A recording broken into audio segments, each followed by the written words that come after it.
Welcome back, everyone. This is MandoAllDay, back with another video. In this video, I'll be doing an overview of Batman from the DC vs. Vampire storyline. This is a gold label Walmart exclusive, and I made a short video on the weekend, I believe it's on Sunday, if I remember correctly, of finally finding it. I said finally because I've been searching it for such a long time, but here it is. As always, I'll be talking about the figure itself in terms of the articulation, sculpture, and paint, and if it's worth to purchase or not. Before we get started, make sure you hit the subscribe button to not support channel, but to keep up to date and watch videos like this. So, let's take a look at front of the box. This side, the back, which is a really cool art piece. The other side, top, and bottom. Alright, now let's take a look at the figure outside the box. As always, they do come with a card, so the front of the card looks like, which I really like. The back of the card. It does come with this cool little axe. Looks really cool. You got the Batman logo on there too. Got a little sculpture design right here, and a lot of sculpture design here in the bottom and the top right there. Then you got the handle on here. You got more sculpture design. You can see that. And at the very bottom, it has very pointy because this is DC vs. Vampires. There you go. Looks really cool. And I like the color of it too. Something that I noticed too, I don't know if my camera can pick it up, is that this part right here is like a bright silver. This is like a darker silver. It makes any sense to me. Oh, yeah, it looks like it's kind of like a, I don't know what you want to call it. I can't think of the color right now. Dark gray color. And of course, you got here like a regular silver. So just letting you know, it's just like a two-tone color. You can see that right there perfectly. Bright silver, this is more like a dark color. You can see that. And of course, Batman logo. And it comes with a regular stand. Now let's take a look at this figure. This hard to find figure because, man, it took me about, what, I want to say maybe 3 weeks or so to get this figure. I went to my local Walmart on a weekly basis, sometimes like 3 days a week, just to see if they have anything and nothing. And I made a short video, I'll have a link to it, but me and my buddy Nate went to local Walmart. The first Walmart we saw, boom, they had figures right here. So anyway, so finally got them. So let's see if the hype is worth it. And I gotta say right off the bat, the head sculpture looks really good, man. The paint job is good too. The painted teeth on there looks fantastic. The blood on there too. I like how the blood is like chrome or gloss. I should say not chrome, gloss, because it make that blood really stand out. You got that cut right there in the two. You got more blood right there too. You also got the cowl have some marks on it too. You can see that right there. It is just a good looking head sculpture. The paint job is fantastic. This has red eyes with the white dots. So I prefer the white eyes, but in this case, I'll take the red eyes with the white dots because it looks really good and very menacing. Head articulation, it's good, left and right, up, down, very good. It does have that one where the head sculpture is all designed into the neck, so keep that in mind. It's not like the other figures, but man, just look at the head sculpture, just top notch, man. That is fantastic. And you get more scuff marks on here on the cowl. Just looks really good, man. So overall, head sculpture looks good. The paint, very good. And articulation's very good as well, too. Shoulder articulation is good. Bicep, good. Elbows, good. Wrist, they do articulate. Mine's just being a little punk right now, but they do articulate. It's good. And torso is not the greatest, unfortunately. So in terms of the arm articulation, it's good. Torso, not the greatest. And just, man, that paint job on here looks fantastic. That Batman logo, I like how it's very matte because everything else is like a chocolate brown, if that makes any sense, in terms of the color. But it looks really good. In terms of the sculpture design, it's a clean looking sculpture Batman. Very muscle tone. You can see the definition on there. Same with the tricep. The gauntlets look good. I like how the gauntlets has more glossy compared to the actual logo, which makes it stand out. And of course, that paint on there too. You see that hand paint on there? That red on there. Looks really good. It's not really red. It looks like it's like a glossy brown, if that makes any sense. Because this is glossy red. See that? This is not, doesn't look red. But it looks good though, overall. It looks really good. I really dig it. And then you got the other hand. Okay, more of a closed fist, but you got more of that blood on there too. And I gotta say, man, it's a good looking upper body. Also, the cape looks very good, very stylized. I dig it. Look at that. It looks fantastic in my opinion. And the front, you can see the cape looks really, really good. I like how this is like that. You can kind of hide it, or you can have it in the back, which again looks really good, man. Overall, it's a good looking upper body for this Batman figure for the DC versus Vampires, and I dig it. The paint job, like I said, is clean. It's chocolate brown with the blacks, but the head sculpture, it is top notch, man. That is just a fantastic head sculpture and paint. I really dig it. Utility belt, another fantastic thing.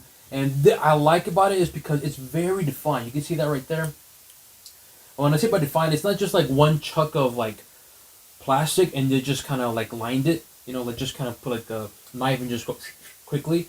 It's really defined. I'm pretty sure that they're the same thing, but just look at the definition of that. Just look at all of that. Again, very subtle, but little things like this makes a figure pop. And when you see it in person, the utility belt, I'm telling you, it's gonna grab your attention. It's very subtle, something you might not pay attention, but I'm telling you, when you have something like this, it really looks good and looks clean, man. I really dig the belt. The utility belt looks fantastic. Leg articulation, it's good. Knees, good. Ankles, good. Toes, good. So in terms of the leg articulation, it's good. The paint job, it's very similar to the upper body where you got that chocolate brown and you got the boots on it, they're black. The boots have a little bit of a gloss black to it. There's not much in terms of design, which is unfortunate, but it is what it is though.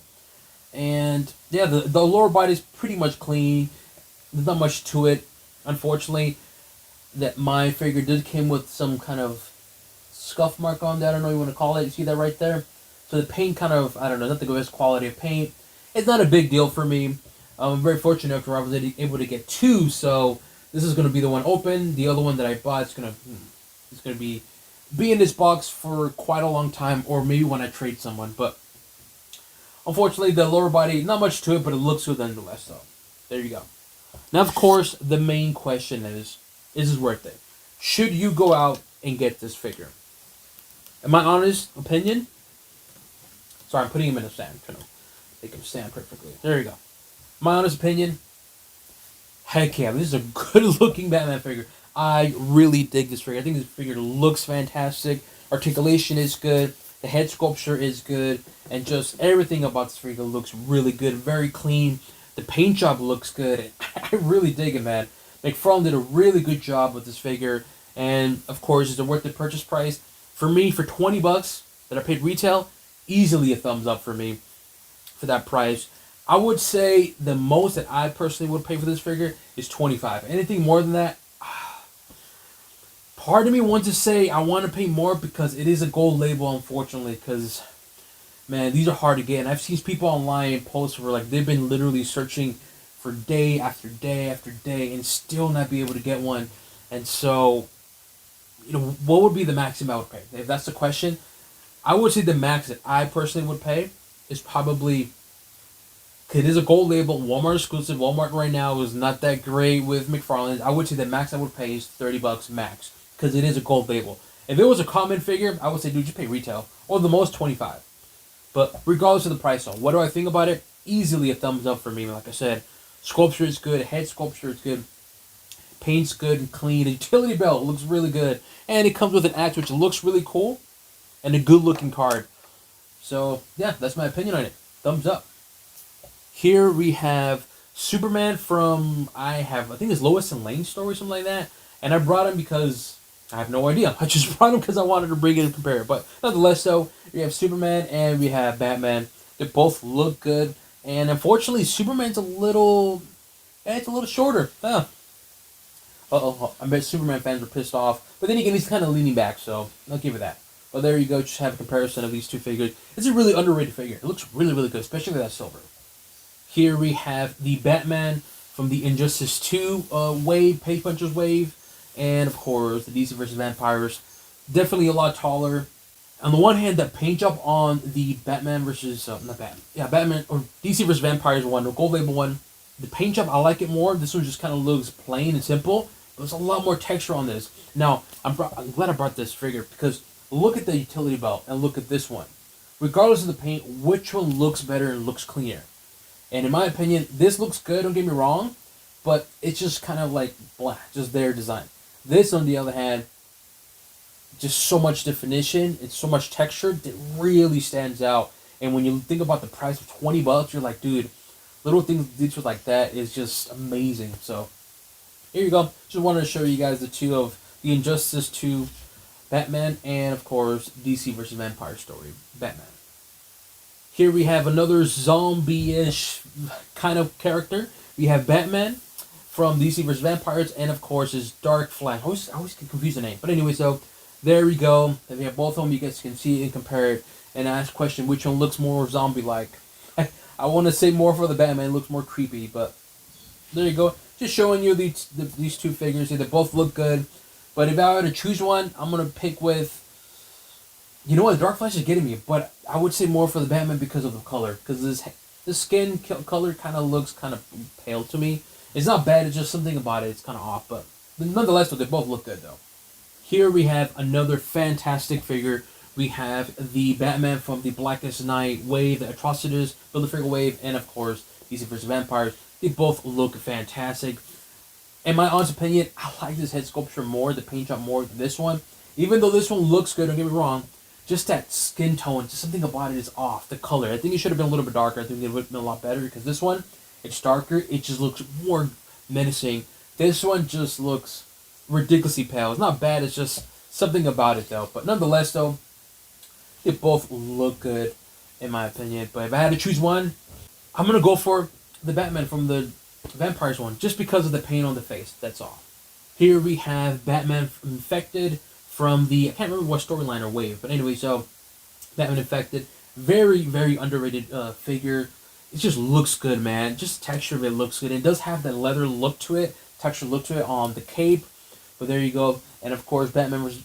Vampire 1 is a little bit taller, not a whole lot though, but a little bit taller though, but like I said, they both look fantastic, and to me, if I had to give my honest opinion, I would go for more for the Infected one. They both look good, don't get me wrong, but just that paint and the cape color, the sculpture, excuse me, it looks really, really good. I wish the logo on this one was glow in the dark. That would have been perfect, but it is what it is, though. Let me know what you guys think. Do you guys agree with me this figure? Do you plan to purchase this figure? Leave it in the comment section below. As always, make sure you hit the subscribe button and support channel to keep up to date and watch videos like this. That concludes the overview of Batman from the DC vs. Vampire storyline. This is the gold label Walmart exclusive, and on to the next one.